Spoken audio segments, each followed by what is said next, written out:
terkenal di dunia militer. Keterampilan masing-masing staf membuat kelompok ini disegani sekaligus ditakuti.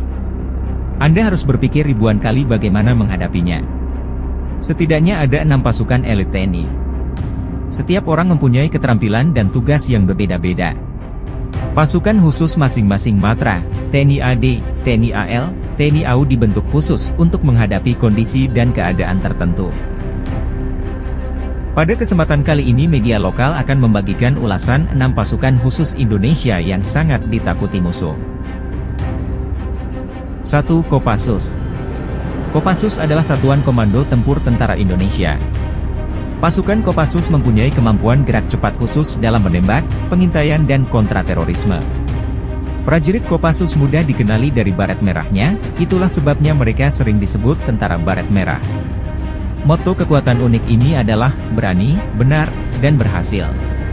Penyebab Kopassus adalah Komando Wilayah 3 Siliwangi, Keskotiti. Pasukan ini dibentuk oleh Kolonel A.I.K. Wilarang untuk menumpas Gerakan Republik Maluku Selatan, RMS, pada tanggal 16 April 1952. Seiring berjalannya waktu, Keskotiti berganti nama menjadi Korps Komando Angkatan Darat, KAT, Resimen Para Komando Angkatan Darat, RKAT, Pusat Pasukan Khusus Angkatan Darat, Puspassus Ed, Komando Pasukan Sandiuda, Kopasanda, dan Komando Pasukan Khusus, Kopassus. Sejak 25 Juni 1996, Kopassus mempunyai 5 grup, yaitu Grup 1 Para Komando berlokasi di Serang, Banten. Grup 2 Para Komando berlokasi di Kartasura, Jawa Tengah. Pusat Pendidikan Kopassus Kelompok 3 berlokasi di Batu Jajar, Jawa Barat. 4 Sandiuda Grup berlokasi di Cijantung, Jakarta Timur. 5 Tim Antiteror di Cijantung, Jakarta Timur. Berbagai operasi berhasil dilakukan Kopassus, seperti ledakan terhadap DTI, Operasi Militer PRRI Permesta, Operasi Trikora, Operasi Dwikora, ledakan terhadap G30 SPKI, Operasi di Irian Barat dan Operasi Seroja di Timor Timur. Selain itu, ia berhasil melakukan operasi pembebasan sandera di Bandara Don Muang Thailand, operasi GPK di Aceh, operasi pembebasan sandera di Mapenduma, operasi pembebasan bajak laut Somalia dan berbagai operasi militer lainnya. 2. Kopaska. Kopaska adalah satuan pasukan khusus TNI Angkatan Laut. Komando pasukan Katak dibentuk di bawah kepemimpinan Insinyur Soekarno untuk mendukung kampanye kemerdekaan Irian Barat pada tanggal 31 Maret 1962. Misi Kopaska adalah menyerang kapal dan pangkalan musuh guna menghancurkan instalasi bawah air sebagai persiapan perebutan pantai dan operasi pendaratan amfibi. Moto Kopaska adalah Tanhana Wigenatan Sirna. Artinya, tidak ada hambatan yang tidak dapat diatasi. Untuk memudahkan pasukan Kopaska tersebar di seluruh Indonesia, TNI Angkatan Laut mendirikan Pusat Komando Pasukan Katak, Puskopaska. Satu persatu, Satuan Komando Armada I Puskopaska, Satuan Komando Armada II Puskopaska, Satuan Komando Armada III Puskopaska. Kopaska sukses melakukan operasi militer seperti pembebasan Papua Barat, operasi khusus di Kies Bajak, operasi khusus Lusitania Expresso dan berbagai operasi lainnya. 3. Denjaka. Datasemen Jalamangkara, Denjaka, merupakan operasi anti-teroris dengan komponen air. Denjaka merupakan satuan gabungan staf Kopaska dan Batalion Intai Amfibi TNI Angkatan Laut. Pada tanggal 4 November 1982, TNI Angkatan Laut membentuk Pasukan Khusus Angkatan Laut, Pasusla. Tujuannya untuk mengatasi segala macam ancaman air seperti terorisme, sabotase dan ancaman lainnya. Seiring perkembangan, KSAI Laksamana TNI Muhammad Romli menyurati Panglima TNI tentang keinginannya membentuk Detasemen Jalamangkara atau disingkat Denjaka. TNI mendukung tuntutan tersebut dan pada 13 November 1984 Denjaka dilantik ke tampuk kekuasaan. Detasemen tersebut merupakan satuan pemberantasan terorisme di bawah Komando Pelaksana Korps Marinir yang bertugas melaksanakan operasi pemberantasan terorisme, maritim, angkatan laut, dan intelijen.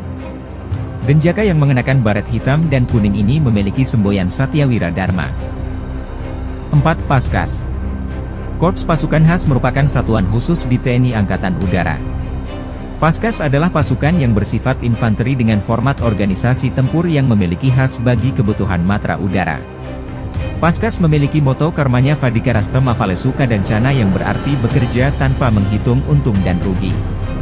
Satuan ini berdiri atas usulan dari Gubernur Kalimantan Pangeran Insinyur Muhammad Nur yang mengajukan permintaan kepada AWERI mengirimkan pasukan payung ke Kalimantan untuk berbagai tugas pada 1947.